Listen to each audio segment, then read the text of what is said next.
How's it going, guys? This is MTG Mondays here with a new show I'm going to start calling the 99 Problems. I'll explain a little bit more about that after I get done with the deck tech, but first off, here is Grenzo, Dungeon Warden, and he is X, a red and a black for a 2/2 Goblin Rogue. When he enters the battlefield with X/1/1 counters on it, you can pay 2 colorless to put the bottom card of your library into your graveyard. If it's a creature but with power less than or equal to Grenzo's power, you can then put it into play. So you can cheat stuff into play really fast with him. Playing a goblin archetype is really fun just because all goblins are cheap, and so you can pretty much just play Grenzo for 2 and 2. And he's a 2/2. So first off, we're going to go through some of the basic lands. We have 11 basic swamps. I have 3 snow-covered swamps in there just because I like them. And just in case somebody's playing, snow-covered swamp doublers. And we have 13 basic mountains. And then we're going to go through some of the non-basic cards. First off, we have Spinerock Knoll, which is a hideaway land. The 2 hideaway lands in this deck are really, really good. Howltooth Hollow and Spinerock Knoll. It lets you look at the top 4 cards of your library, and you get to basically exile one with this. And then, you put the rest on the bottom in any order. And so you can set up the bottom of your library for free, just play a land, and put something under this, and sometimes you can get him out. If you deal 7 damage, it's nice, you can get him out and play him for 1 red. Next is Lava Claw Reaches, just a little man land in there, and plus it's got Pump It, or X, you can Pump It XO, which is cool. Arkham Refuge, when it comes into play, gain a life, a little bit of life gain. Sorry about the autofocus here. It's being a butthead. There it goes. Arkham Refuge, Blackleaf Cliffs, Rakdos Guildgate, Carnarium, Graven Cairns, some filter lands, I love these. Dragon Skull Summit, and a Molten Slag Heap. So that's the lands in the deck. Next, we're going to go through the mainstay of the deck, creatures. And the first creatures we're going to take a look at are stuff that can manipulate your top cards and, get stuff from the graveyard on the bottom, stuff like that. So first off, we have Putrid Cyclops, 3 for a 3/3. When he comes into play, scry 1, reveal a top card to your library. He gets -X, where X is that card's converted mana cost. So, get a look at the top card. If it's a creature, you can throw it on the bottom and then hopefully get a land so he doesn't die. Sigiled Skink, whenever he attacks, scry 1. It's pretty nice. Yeah, although he doesn't live a lot, but hey, you can at least scry 1. Goblin Machinist, he is 4 and a red for a 0/5 Goblin. 2 and a red, reveal top cards of your library till you reveal a non-land card. He gets +X, where X is that card's converted mana cost. Then you put all the rest of the cards that were revealed this way on the bottom. Junk Troller, 4 for a 0/6 Defender, and put target card from a graveyard on the bottom of its owner's library. Really nice to have for recursion. Dark Hatchling, when it comes into play, these are kind of just some come into play stuff now. So when it comes into play, you can destroy target non-black creature. It can't be regenerated, and more importantly, it's a 3/3, which is very, very easy to get out with Grenzo. Stuffy Doll, just a fun card to have. It's a 0/1, so it's, he's always going to be able to come out with Grenzo. Flare of the Hatebound is one of the better cards in here, because whenever a creature comes into play from the graveyard, which they technically are doing with Grenzo, they go from the bottom to the graveyard, then they come into play. You get to deal their power to target creature or player, including himself. A Crow and Horse, just can throw this on your opponent's side of the field, and at the beginning of the upkeep, you get a 1/1, which is nice, real nice. Cryptborn Horror, he's pretty fun to play. He's always going to be a 0/0 until he comes into play, and whatever damage you deal that turn to all opponents, whatever life they lose, he becomes that big. Ignition Team is another 0/0. He's 5 and 2 red for 0/0. He comes into play with X/1/1 counters on it, where X is the number of tapped lands on the battlefield. And then you can pay 2 and a red to remove a counter, and then target land becomes a 4/4 elemental creature until the end of turn, and it's still a land. Pretty nice to have. Epocrisite comes into play with 3/1/1 counters on it if you did not play it from your hand. So, if it comes into play from the graveyard, he's a 4/4, which is nice. And whenever he dies, he gains Suspend 3. So, he will keep coming back. Grenzo, the mob boss, makes a ridiculous amount of tokens in this deck, and it's always good to have extra creatures so you can sacrifice them for mana, which I'll show you later. Bloodgift Demon, he is about how high we have to get Grenzo to a 5/5. Him and Mikaeus are both 5/5s, or 5/4s and a 5/5. So if we want to get these guys in play from the bottom, Grenzo at least has to be a 5. So Fulminator Mage, get rid of those pesky non-basics. Signal Pest is another 0 creature that we can get into play, has Battle Cry, so it makes all your other attacking creatures better.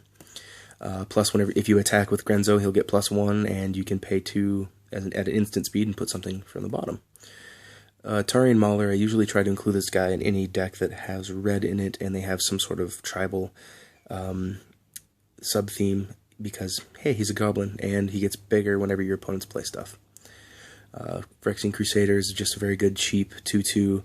He comes into play and does ridiculous things with Infect First Strike, and it's fun, and Protection for red and white's also nice. Lightning Reaver, Fear Haste is nice, and then he just deals a lot of extra damage.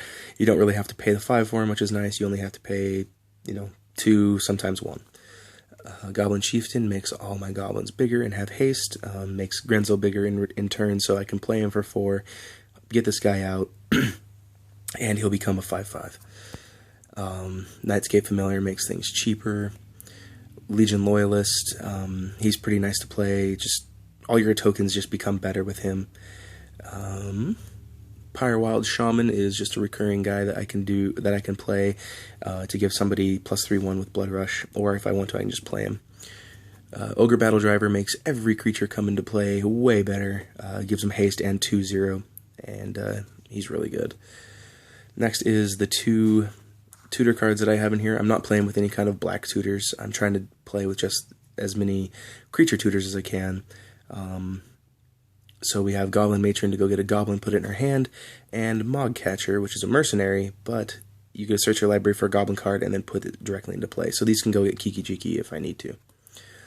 Here is the Skirk Prospector to let me sacrifice some of those extra tokens that I'm making and get a bunch of mana and activate Grenzo that much more. Speaking of tokens, we've got Chancellor of the Forge, Sengir Aristocrat, which makes Surf tokens, but with Conspiracy, which you'll see later, they become goblins, so that's nice. Beetleback Riders puts 2 1/1s in play. War Marshal puts 1 in play when he comes into play, and when he leaves play. Sea Chain Commander puts 3 in play, which is nice. Goblin Marshal puts 2 in when he comes in, and 2 when he goes to the graveyard. So, yeah, he's pretty nice. Next is going to be the combos with Mikaeus. So we've got Mikaeus, Murderous Redcap, and Vezraseer for our first combo for an abnormally large amount of damage to target creature or player. Because Murderous Redcap will always come back with a -1, and then Mikaeus will give him the +1, so they'll cancel each other out. And he'll just go meh with Vezraseer. Plus you get to put stuff on the bottom with Grenzo, which is nice. Next then is Mikaeus Triskelion, where you can just deal pretty much infinite damage to anything you want with these two. It's pretty nice. You have to kill Triskelion with himself unless you play Vezraseer after you use all the 1/1 counters. So with Mikaeus in play, Triskelion becomes a 2/2. And so you'll have to deal 1 damage to something. The very first time you'll have to deal 1 damage to something and then 2 damage to himself, which will kill him, bring him back. He'll then come into play with 4 1/1 counters on it, so he'll be... so then you can deal 2 damage to something and then 2 damage stacked onto himself, and he'll just die and keep coming back. But you have to remember that you can only deal, bursts of 1 and 2 damage with him. The next combo is Workhorse and Mikaeus to pretty much make infinite amount of mana to play your entire deck through Grenzo, which is really fun to do. And the last one is not a Mikaeus combo, it's our other creature combo that we have in here, and it's going to be Zealous Conscripts and Kiki Jiki. Kiki Jiki is just really good with any amount of creature in here. A lot of them have come into play abilities, such as the Siege Gang Commanders and stuff like that. But with these two, you can just swing with an army of 3/3 hasters, because you tap Kiki Jiki to make a copy of Zealous Conscripts. When the copy comes into play, you target your own Kiki Jiki because you don't have to target an opponent's thing. Untap it, make another copy, rinse and repeat. So those are the creatures of the deck. The next thing we're going to go over is going to be the spells and artifacts and all those goodies. And the first thing we're going to start off with is the best card in the deck, in my opinion, which is Doomsday. This card is amazing if you have Grenzo out in play. You're assured that he's not really going to die, and it's just ridiculous. Basically, on turn 5, you can win the game. So you play Doomsday, and you pay half your life rounded up. You put your graveyard on top of your library, then remove all but 5 cards in your library from the game, put the rest on top of your library in any order. So you go through and just find the 5 best cards that you're going to win with Grenzo, and just win. It's ridiculous when you play this. The next combo we have is Conspiracy and Mana Echoes. When Conspiracy comes into play, you choose a creature type. Usually I choose Goblin. And then creature cards you own that aren't in play, creature spells you control, and creatures you control are the chosen type. And then Mana Echoes, whenever a creature comes into play, you add 1 mana to your mana pool for each creature you control that shares a type with it. So you pay 2, you have 4 guys in play, say. You pay 2, you get a creature from the bottom with Grenzo. He's going to add 5 mana to your mana pool. You pay 2 of that to put another one into play. Oops, you skipped 1. You pay 2 more of that, you have 1 left to put something into play from the bottom of your library. Hey, look, it's a Siege Gang commander. It adds a ton of mana. You basically get to play your entire deck out with these 2 cards. Next is Splinter Twin. It's kind of nice to have extra kind of backup copy of Kiki Jiki. So with this in Zealous Conscripts, you can do the same exact thing. Ashton's Altar. It's really, really good with the creatures that say, you know, you come into play, put X amount of tokens in play. Ashton's Altar becomes amazing with that. Each creature becomes an activation of Grenzo, basically. Gilded Lotus is just, you know, 3 mana, which is nice to have. Coalition Relic, a little bit of acceleration. Doomblade, just to take care of some pesky things. Elixir of Immortality, to get that reset and the shuffle sometimes. Glaring Spotlight's in here. One, because some of the hexproof decks kind of give me a little bit of trouble. And also, being able to protect all your creatures with Glaring Spotlight is pretty relevant. Heartstone is pretty awesome, makes Grenzo's ability cost 1, and a bunch of other people's abilities cost less. Illusionist Bracers, what's better than 1 activation of Grenzo? 2. Unspeakable Symbol. These next ones are going to make Grenzo bigger. With just by paying 3 life, you put a 1/1 counter on target creature, so that's pretty nice. You can just play Grenzo for 2, or whatever his commander tax is, and then just pay the 3 life to make him bigger. Kondo's Banner can only be attached to legendary creatures, so it will mostly be attached to Grenzo. So creatures that share color with it get +1/1, and creatures that share a type with it get +1/1. So goblins and black-red creatures get +1, including himself. Cloak and Dagger is probably the best equipment that I have in here. Whenever a rogue comes into play, I may attach Cloak and Dagger to it. So on turn 2, if I play this, and on turn 3, if I play Grenzo for black, red, and 1x, he comes into play as a 3/3, but with Cloak and Dagger, it gets attached to him, he's a 5/3, which is basically how big I have to make him. Next is how I'm going to get some stuff on the bottom of the library. This one's kind of a newer edition. It's called Psychotic Episode. 2 double black and 1. Target player reveals his or her hand, put the top card and the top card of the library. You choose one, and they put the chosen card on the bottom. This card's really nice if you want to get this creature card from your hand on the bottom of your library. You can do that, but you can also just, you know, mess up your opponent's hand. If you think that they have something that can stop you, just go ahead and use this. And so it's got 2 modes. You can target yourself or your opponent. Next is Magma Jet, 2 damage, Scry 2. Really nice to have. Scry 2, draw 2. Good card. Puts the big creatures on the bottom. Jar of Eyeballs. Creatures die a lot in this deck. The tokens, they get sacrificed to mana fixers a lot, and just things die. And you're able to look at the top X cards, put one of them in your hand, and then the rest go on the bottom, and you get to set it up with Grenzo. Conjurer's Bauble, gets stuff back, draws a card.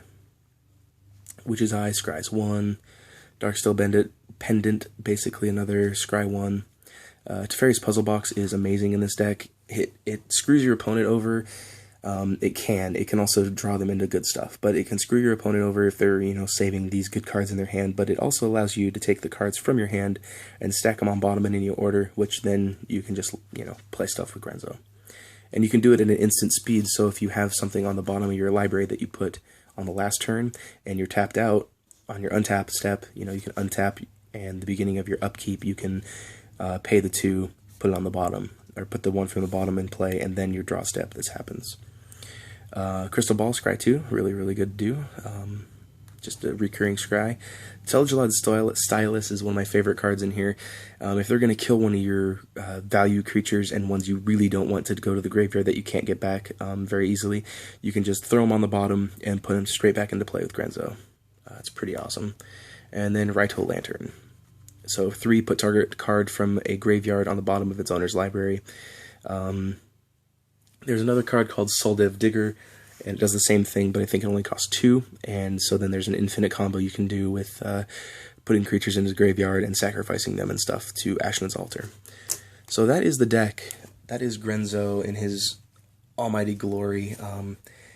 He's just like I said, he's a really fun general, and he's very fast, and he's fun to play. He's something new, which is nice to always add to Commander. All the legendary creatures from Conspiracy are pretty awesome to make commanders out of. So the next thing I was going to explain is the new show thing that I'm creating. It's called 99 Problems, and what I want is the viewers to pick a commander. It doesn't matter if it's any of these 5. These 5 are here just to give you some ideas of what, some of the ones you can choose. But basically, I want you to pick a commander, a legendary creature, and I will make a commander deck out of them, out of the stuff I have, or I'll make it online through Cockatrice or something if I don't have all the cards for it. And I'll give you my take on these decks. So here's the 5 that you can choose from here if you want to. You can give me another random one, it doesn't matter. Just let me know in the comments below what deck you want to see next. I'll do a new one of these each week if I keep getting people to give me ideas. So if you give me an idea, I'll make the deck, and I'll see you next time.